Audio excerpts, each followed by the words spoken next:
4월 11일 워싱턴에서 열립니다. 일각에서는 북한의 비핵화 협상 궤도 이탈을 막기 위해 서둘러 회담을 여는 것 아니냐는 의견도 있습니다. 문재인 대통령이 워싱턴을 방문해 11일 도널드 트럼프 미국 대통령과 정상회담을 합니다. 완전한 비핵화를 통한 한반도의 평화체제를 구축하기 위해 양국 간 공조 방안에 관해 심도 있는 협의를 할 예정입니다. 다른 일정을 최소화한 정상회담만을 위한 무박 2일의 방미 일정입니다. 북핵 완전 폐기와 대북 제재를 맞바꾸는 빅딜을 제안하며 북한과의 회담장을 박차고 나온 트럼프 대통령에게 문재인 대통령은 영변 폐기와 금강산 관광 등 일부 제재 해제를 맞바꾸는 이른바 굿이너프 딜, 충분히 괜찮은 거래를 제안할 것으로 알려졌습니다. 미국이 이 방안을 받아들이면 문 대통령은 곧장 남북 정상회담을 추진해 북한을 다시 회담장으로 이끌어낼 것으로 보입니다. 저는 굉장히 우려 반, 기대 반입니다. 그야말로 미국 같은 경우에 이 탑다운 방식이 아직까지 통할 것이냐라는 걱정이 좀 있거든요. 왜냐하면 트럼프도 일괄 타결에 대한 얘기를 분명히 했고 미국 조야에서는 트럼프의 탑다운 방식에 대한 불만이 굉장히 많고 또 볼턴이라는 또 참모가 직언을 할 수 있는 시스템 또 의회라는 강력한 견제 이런 것들을 봤을 때 과연 문재인 대통령과 트럼프의 1대1 談판이 이런 문제를 시원하게 풀 수 있을까라는 걱정이 좀 되는데 그러니까 이런 상황에서 급하게 미국에 간다면 결국은 문재인 대통령이 할 수 있는 얘기는 북한의 입장을 대변하고 트럼프를 설득하는 것밖에 할 수 있는 게 뭐냐. 다만 그러니까 이런 상황 속에서 이제 미국 정치 상황이 트럼프에 조금 유리한 국면으로 가고 있는 부분이 있습니다. 그렇기 때문에 트럼프의 특성상 조금의 미국의 양보는 우리가 문재인 대통령이 성과는 있을 수가 있지만 근본적으로 미국이라는 나라가 일괄 타격이라는 것 그리고 완벽한 북핵 폐기 그리고 북한의 진정성을 확인하기 전까지는 문재인 대통령과 트럼프의 지금의 회담으로 타결할 수 있는 부분은 사실상 없지 않느냐는 좀 걱정을 합니다. 제가 판단하건대는 문재인 대통령의 지금 생각은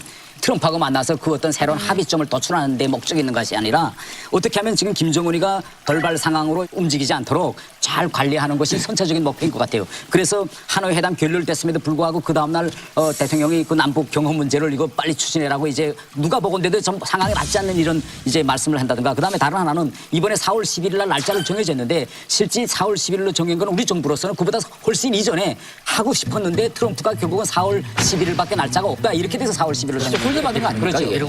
그런데 4월 10일이 바로 무슨가 하면 북한에서는 최근민의 회의가 있는 날입니다. 그런데 최선희가 이야기했어요. 새로운 길을 이제 우리는 갈 수도 있다. 그렇기 때문에 우리 정부가 지금 제일 불안한 것은 4월 12일 날 최근민의 회의에서 김정은이가 비핵화 협상에서 이탈하는 그런 폭탄 선언을 나오고 진짜 미사일이나 핵실험 재개로 움직인다면 결국은 이걸 다시 수습하려면 1년에 안 되는 겁니다. 돌아버리는 거죠. 돌아버리는 거예요. 그러니까 결국은 이 상황을 어떻게 하나. 그러니까 지금 4월 11일 전까지 제발 김정은이를 좀 가만히 있게 붙들어 둘 수 있는 방도는 뭐냐. 그러니까 우리 정부는 그 무엇인가 하고 있다는 메시지를 북한에 보내야 결국 김정은이가 좀 담은 가만히 있지 않을까. 이래서 지금 너무 급박하게 움직이지 않고 있느냐. 태홍사님 근데 남북 경협 정도 좀 열게 해달라는 말 외에 할 수 있는 게 그러니까 저는 준비가 너무 안 돼서 지금 4월 11일을 앞두고 모든 우리나라의 외교장관이라든지 안보 2차장이라든지 모든 다 보내고 있어요. 지금 급하게 지금 미국에다 대고 사전 조율을 막 하고 있는 거예요. 날짜 잡아놓고 이미 날짜 잡기 전에요.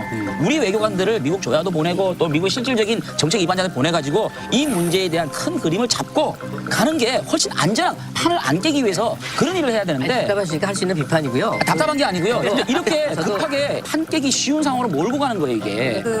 뭐 외교 라인 많이 보내서 이제 얘기를 해야 된다고 하는데 사실 지금 외교 안보 인사들이 지금 많이 갔어요. 많이 가서 많이 만났는데 별 뭐 이렇게 합의점을 도출한 것 같지는 않아요. 인천공항 국제선 탑승장. 정경두 국방부 장관이 한미 국방장관 회담차 미국으로 갔고 강경화 외교부 장관이 미국에서 돌아왔습니다. 미북 협상을 설득하기 위해서입니다. 북미 그 대화 모멘텀을 계속 유지하는 것이 제일 관건이라는 데 대해서는 서로 상황의식이 아주 같고요. 그래서 지금 그때 북한의 동향을 좀 더 지켜봐야겠다. 정부 고위당국자는 개성공단과 금강산 관광을 구체적 의제로 올리지 않았지만 남북 합의를 이행해 나갈 우리의 의지와 필요를 미국도 충분히 이해하고 있다고 말했습니다. 김현종 청와대 국가안보실 2차장도 미북 정상 간 직접 소통하는 이른바 톱다운 방식이 유지돼야 한다면서 미국으로 떠났습니다. 외교안보 핵심 인사들이 줄줄이 미국을 방문한 건 미북 교착 상황과 한미균열 징조가 그만큼 심각하다는 방증이기도 합니다. 한 대미 소식통은 하노이 미북 정상회담 후 트럼프 대통령이 문재인 대통령에게 북한의 비핵화를 설득해달라고 요청했는데 청와대가 언론에 미국이 중재자 역할을 요청했다라고 홍보한 일에 대해 미국 당국자들이 불만을 표출했다고 전했습니다. 이건 물론 문재인 대통령 입장에서는 답답하고 굉장히 지금 절박하니까 이 판을 깨지 않도록 하기 위해서 일단 트럼프 대통령 만나보고 싶은 생각이 가는 거라고 봐요. 근데 저는 아까 말씀드렸지만 입장이 가서 또 우리가 대북 제재 좀 풀어주고 남북 관계를 좀 풀어가지고 좀 진전시킬 테니 그걸 동력으로 해서 좀 북미 협상을 해봐라라고 하면 이미 탕웨회담에서 이 판 깨진 건 무슨 결과를 가져온 거냐면 트럼프의 패 다 깠고 김정은 패를 다 깠어요. 다 책상에 그럼 거기에서 중간 절충하기 쉽지 않습니다. 그러니까 하노이 의견이 내린 거예요. 그렇지. 그 패를 깠으면 지금 우리 대통령이 할 것은 패를 깐 것 중에 한 패를 우리가 같은 편을 만들어줘야 돼요. 그러면 제가 볼 때는 트럼프 편을 들어주고 네 패가 맞다. 빅딜력을 내가 같이 할 테니 나를 믿고 좀 기다려달라. 라고 해서 다시 김정은을 만나서 트럼프가 제시한 그 문서를 받아라. 너 이번에 안 받으면 이제 희망이 없다. 라고 미국 편에 서서 한미가 같이 북한을 설득하는 거 방법은 없어요. 저도 이 프로그램 진행할 때 완전히 양심은 양기로는 가지 않거든요. 저 정말 박쥐처럼 진보로도 갔다가 보수로도 갔다가 이러거든요. 제가 좋은 방법이라고 생각합니다. 저랑 같은 중도시네요. 네네. 결국은요. 지금 솔직히 문재인 대통령이 트럼프한테 살 리가 뭐 있습니까? 야, 북한이 내가 얘기해봤더니 정말 핵 폐기할 수 있는 핵 폐기하겠다는 생각이 있어.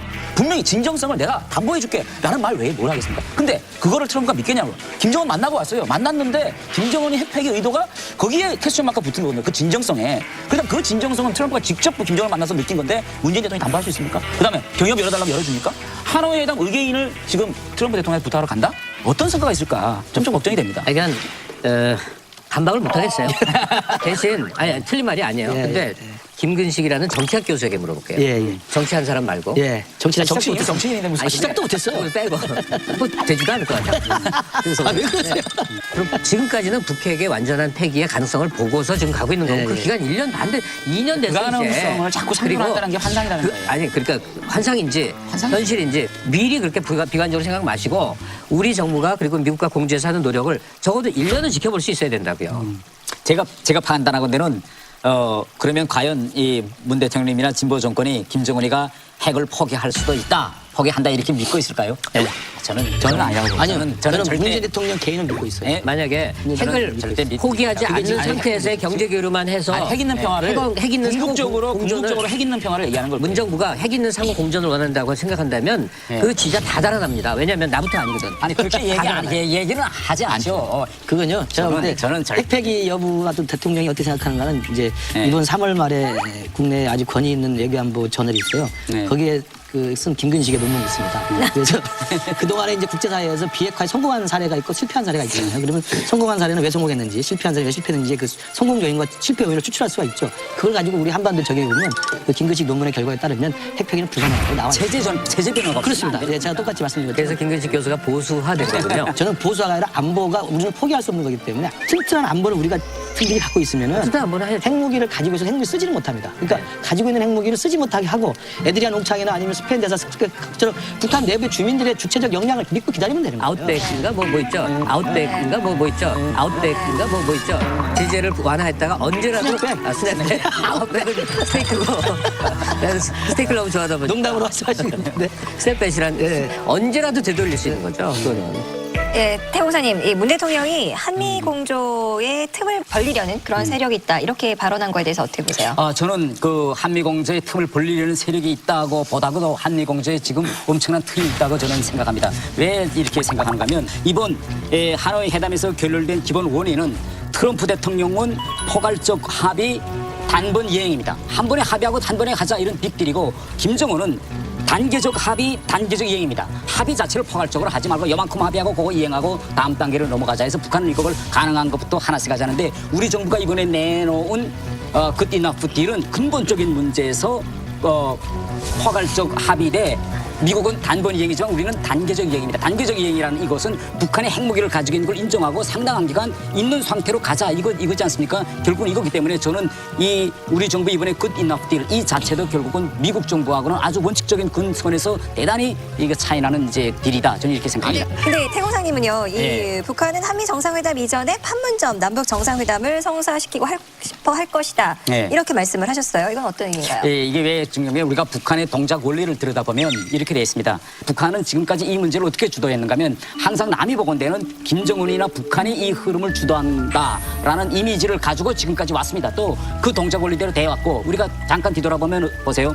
5월 달에 4.27 선언 이후에 5월 달에 회담이 진행되다가 트럼프가 깨버렸습니다. 지난해. 이때도 결국은 김정은이가 판문점에서 문재인 대통령을 만나고 문재인 대통령 트럼프 가서 이야기해서 다시 이제 싱가포르까지 갔는데 이런 화run을 만들어내면서 북한이 일관하게 세계에다 보여주는 메시지는 뭐냐. 동북아에서의 정세의 주도권은 누가 쥐고 있느냐. 우리 김정은 위원장이 쥐고 있다. 문재인 대통령 만나서 이렇게 하고